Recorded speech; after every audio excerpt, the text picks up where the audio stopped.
El Señor esté con ustedes. Evangelio de nuestro Señor Jesucristo según San Lucas. Gloria a ti, Señor.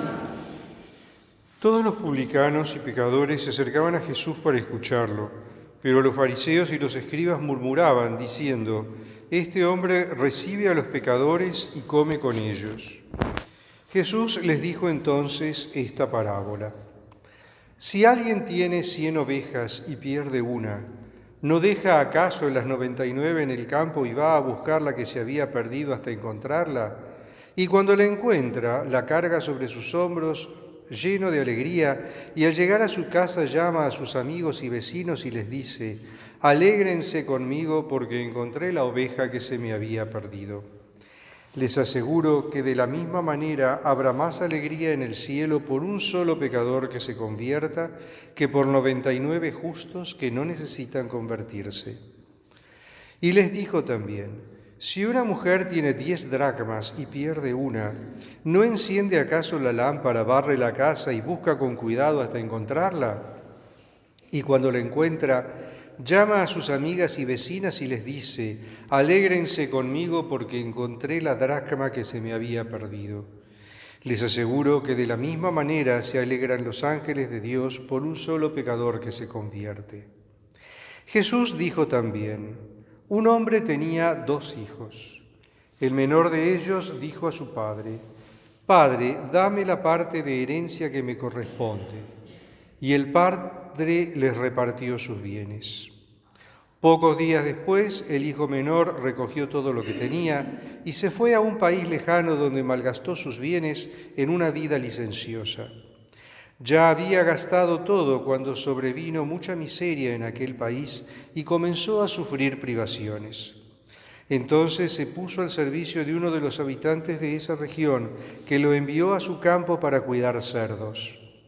Él hubiera deseado calmar su hambre con las bellotas que comían los cerdos, pero nadie se las daba. Entonces recapacitó y dijo: «¿Cuántos jornaleros de mi padre tienen pan en abundancia y yo estoy aquí muriéndome de hambre? Ahora mismo iré a la casa de mi padre y le diré: Padre, pequé contra el cielo y contra ti, ya no merezco ser llamado hijo tuyo, trátame como a uno de tus jornaleros». Entonces partió y volvió a la casa de su padre. Cuando todavía estaba lejos, su padre lo vio y se conmovió profundamente. Corrió a su encuentro, lo abrazó y lo besó. El joven le dijo: «Padre, pequé contra el cielo y contra ti, no merezco ser llamado hijo tuyo». Pero el padre dijo a sus servidores: «Traigan enseguida la mejor ropa y vístanlo. Pónganle un anillo en el dedo y sandalias en los pies. Traigan el ternero engordado y mátenlo. Comamos y festejemos, porque mi hijo estaba muerto y ha vuelto a la vida, estaba perdido y fue encontrado». Y comenzó la fiesta. El hijo mayor estaba en el campo. Al volver, ya cerca de la casa, oyó la música y los coros que acompañaban la danza, y llamando a uno de los sirvientes le preguntó qué significaba eso. Él le respondió: «Tu hermano ha regresado y tu padre hizo matar el ternero engordado porque lo ha recobrado sano y salvo». Él se enojó y no quiso entrar. Su padre salió para rogarle que entrara, pero él le respondió: «Hace tantos años que te sirvo sin haber desobedecido jamás ni una sola de tus órdenes, y nunca me diste un cabrito para hacer una fiesta con mis amigos. Y ahora que ese hijo tuyo ha vuelto, después de haber gastado sus bienes con mujeres, haces matar para él el ternero engordado». Pero el padre le dijo: «Hijo mío, tú estás siempre conmigo y todo lo mío es tuyo. Es justo que haya fiesta y alegría, porque este hermano tuyo estaba muerto y ha vuelto a la vida, estaba perdido y ha sido encontrado». Palabra del Señor. Gloria a ti, Señor Jesús.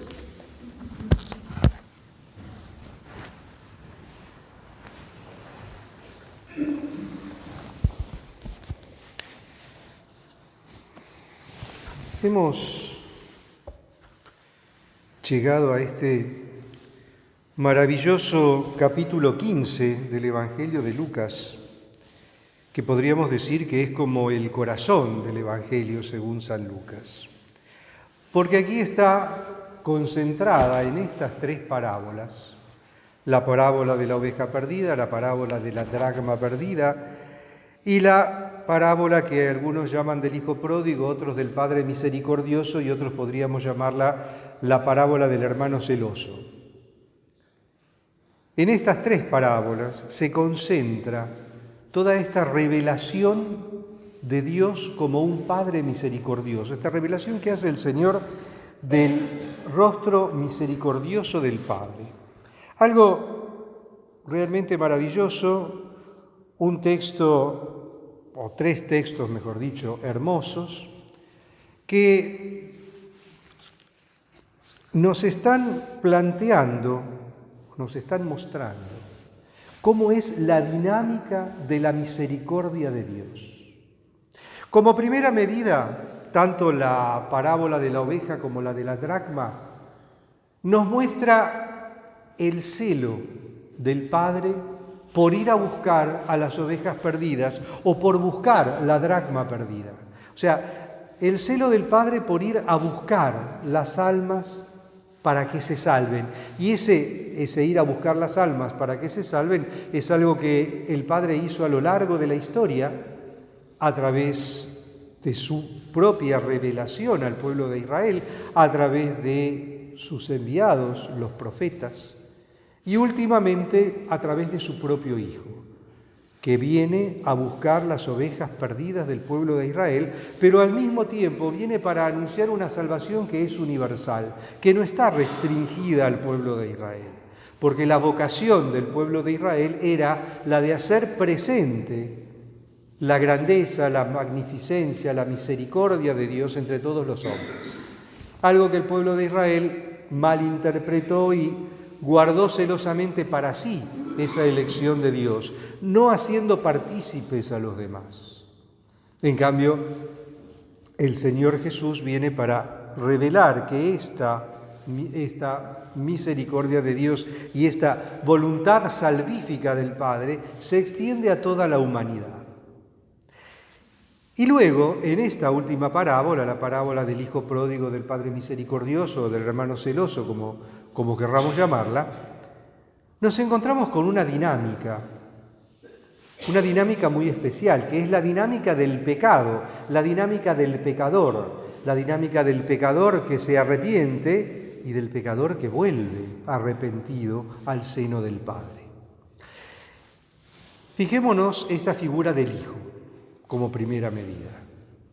Esta figura del Hijo era, a los ojos del piadoso israelita, era un réprobo de marca mayor, porque como primera medida, en primer lugar, deshonra a su padre, porque le pide que divida la herencia antes de tiempo.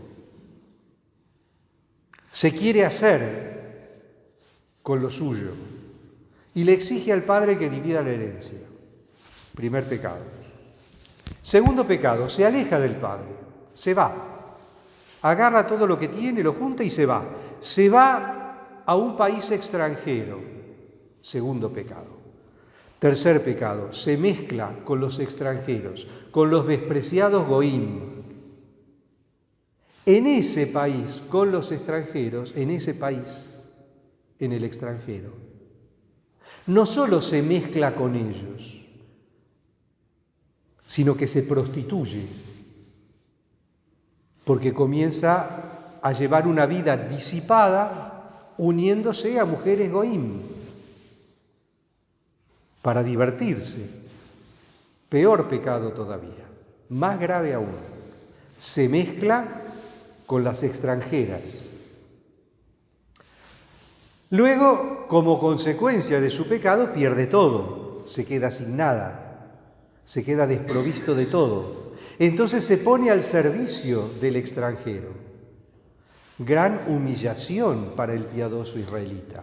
Cómo aquel que pertenece al pueblo elegido va a estar al servicio de un extranjero. Para completarla, ese extranjero no solo lo toma a su servicio, sino que lo manda a cuidar cerdos. El cerdo era el animal maldecido por Dios, era el animal impuro por excelencia. El piadoso israelita no podía ni siquiera mirar un cerdo. Pero como si eso fuera poco, tenía tanta hambre que quería comer lo que comían los cerdos y nadie se lo daba. Es decir, que cayó hasta el fondo del fondo del fondo. No solo se puso al servicio de un extranjero, sino que fue a cuidar cerdos y, lo que es peor, hasta quería comer lo que comían los cerdos. Hasta ese punto llegó como consecuencia de su pecado. Entonces ahí, cuando ya está en el fondo de los fondos, reacciona y recapacita. Claro, su primer razonamiento fue estomacal, pero no importa. Fue lo que le sirvió de punto de partida para iniciar su conversión, su regreso al Padre. Ahí fue cuando dijo: en la casa de mi Padre los jornaleros están comiendo y yo acá me estoy muriendo de hambre y ni siquiera puedo comer lo que comen los cerdos. Volveré a la casa de mi Padre, le pediré perdón, me arrodillaré, me postraré ante Él, me arrodillaré ante Él, le pediré perdón, le pediré que me trate aunque sea como a uno de sus jornaleros. Y ahí comienza su camino de regreso. El pecador, cuando se vio envuelto en toda esa maraña a la que lo llevó el pecado, reaccionó. Y reaccionó queriendo volver con su Padre, queriendo restablecer ese vínculo, aunque no sea de un vínculo como hijo, pero al menos un vínculo mínimo, volver con el Padre, aunque sea como servidor. Y ahí emprendió su camino de regreso. Pasemos al Padre. Cuando el Padre lo ve, aunque todavía estaba lejos, es decir, todavía no había terminado su camino de conversión, todavía estaba tal vez razonando con el estómago, pero igualmente estaba convencido de que el pecado lo había llevado a esa situación lamentable y emprende su camino de regreso. El Padre se da cuenta, lo ve y corriendo va a su encuentro, lo abraza, lo besa, llama a sus servidores. Y aquí viene todo ese proceso de restauración de la persona. Llama a los servidores, le dicen: báñenlo, vístanlo, pónganle un vestido decente, lo hace vestir bien, lo devuelve a su condición de caballero, de señor. Le hace poner el anillo en el dedo, eso es importantísimo. El anillo no era, bueno, además de ser una joya, pero en aquel entonces el anillo generalmente tenía en su parte central una insignia que representaba a la familia. Es decir, lo devuelve a su categoría de hijo.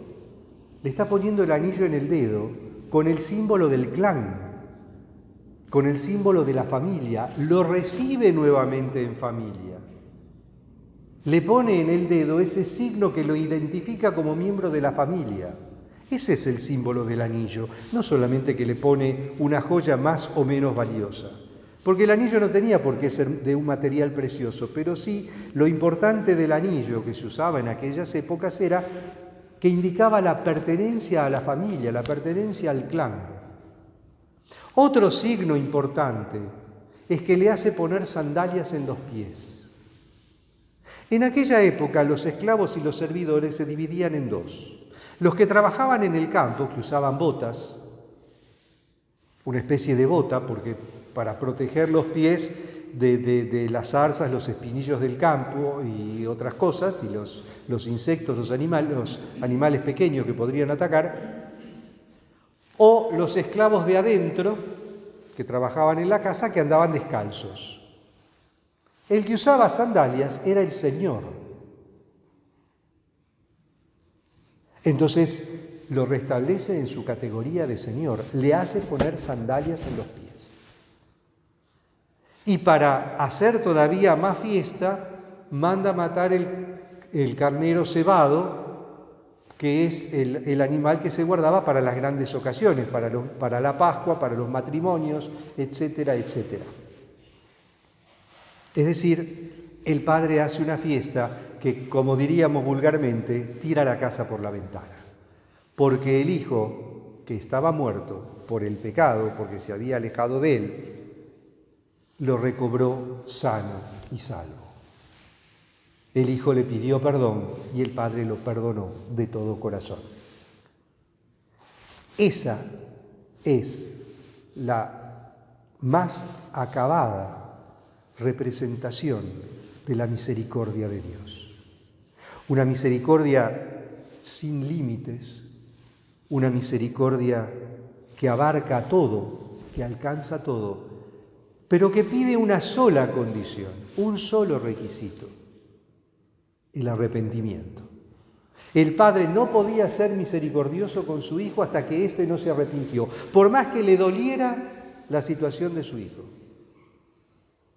Pero apenas el hijo se arrepintió, apenas el hijo comenzó su camino de regreso, el padre hizo fiesta, lo restableció en su condición de hijo, lo hizo vestir con la mejor ropa, le hizo poner el anillo en el dedo, le hizo poner las sandalias en los pies, lo convirtió nuevamente en un miembro de la familia y lo vistió de Señor.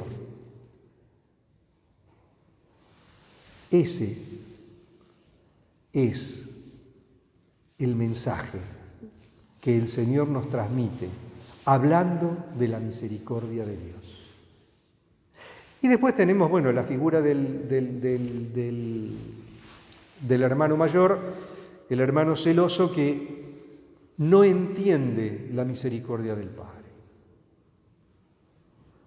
Este hermano celoso representa en cierto modo al pueblo de Israel, que creía ser el destinatario exclusivo de la revelación de Dios, cuando la revelación de Dios es para todos. Pero especialmente a esos escribas y fariseos que, respetando la ley de Dios a pie juntillas, creían que ante Dios podían hacer valer sus derechos, cuando solamente hicieron aquello que correspondía hacer. Hemos sido llamados a ser fieles a Dios. Y mientras seamos fieles va a estar todo bien, pero no por el hecho de ser fieles podemos reclamar derechos ante Dios. Porque muchas veces esa fidelidad a Dios en algún momento se puede convertir en soberbia, y eso nos aleja de Dios, sin darnos cuenta o sin querer darnos cuenta. Por eso tengamos siempre presente que la misericordia de Dios está al alcance de todos, aun de aquellos que nosotros no consideramos dignos de esa misericordia, pero que esa misericordia solamente exige una condición, que es el arrepentimiento. Arrepentirse del mal hecho, arrepentirse de haber estado lejos de Dios, arrepentirse de todo aquello que nos aleja de Dios. Pidámosle al Señor que podamos experimentar su misericordia y que sepamos pedir perdón por aquello que nos aleja de Él. Alabado sea Jesucristo.